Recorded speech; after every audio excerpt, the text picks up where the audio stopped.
everyone, welcome back. In this video we'll talk about exercise and give you some tips on how to increase your exercise a little bit and what to do and kind of the goals to aim for as far as exercise. So exercise is a really good way to help out your blood sugars. It's good for anybody, not just people living with diabetes, but it's a really good way to hopefully improve your blood sugars and to improve on a lot of different things as well.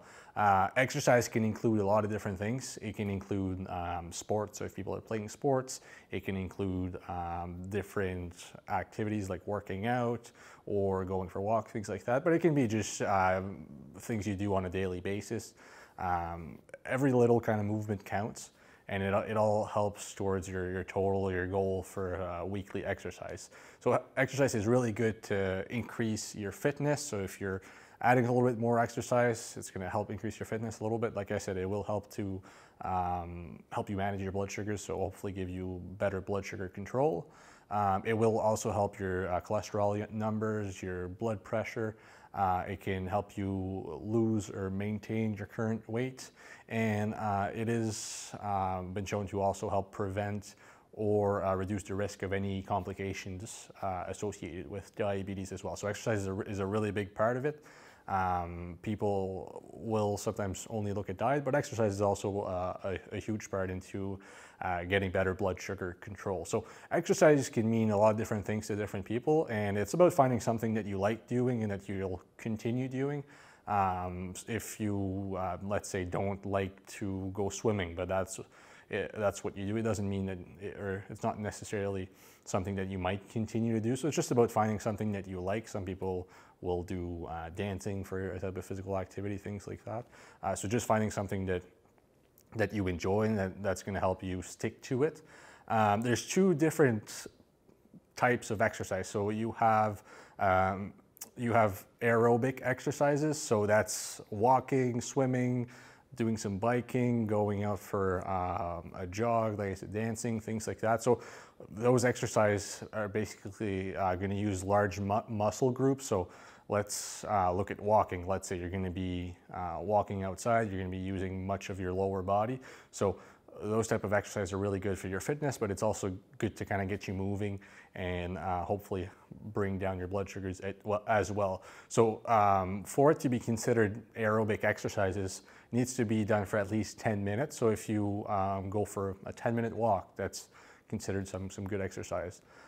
If you go for a bike ride with your family, if you're going for 30 minutes, it's all going to count in the end. So even adding a little bit of exercise here and there is going to help. And then the second kind of type of exercise would be resistant exercise. So that's any kind of repetitive movement that is going to use weights for some people. Some people might use bands. Some people might use their own body weights for those exercises, but it's any kind of repetitive movement where you might be focusing on a few muscles, and you might do that movement more than once. So both of the type of exercise are good to add to your weekly routine. So it can be a mix of, let's say, walking and doing some band exercises. They all have really good benefits, and especially for your blood sugars. So some quick tips to hopefully help you be a little bit more active. So limiting the times that you are sitting down.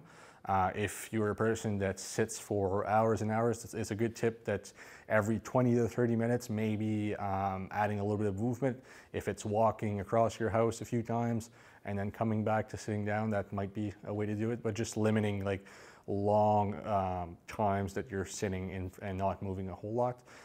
It's also a good idea to add 2 resistant exercise per week. So if you're only doing some walking, it's awesome that you're moving, but even thinking of maybe adding 1 or 2 exercises, maybe band exercises, maybe it's body weight exercises, things like that per week. But obviously starting small. If you've never done any kind of band exercises, starting small and then increasing from there is a good way to do it too, and don't push yourself above your limit as well. The goal for exercises is 150 minutes a week, and like I said, if you can add at least 2 sessions of resistance exercises in there, that is awesome. But 150 minutes a week, and it can be broken down into different days.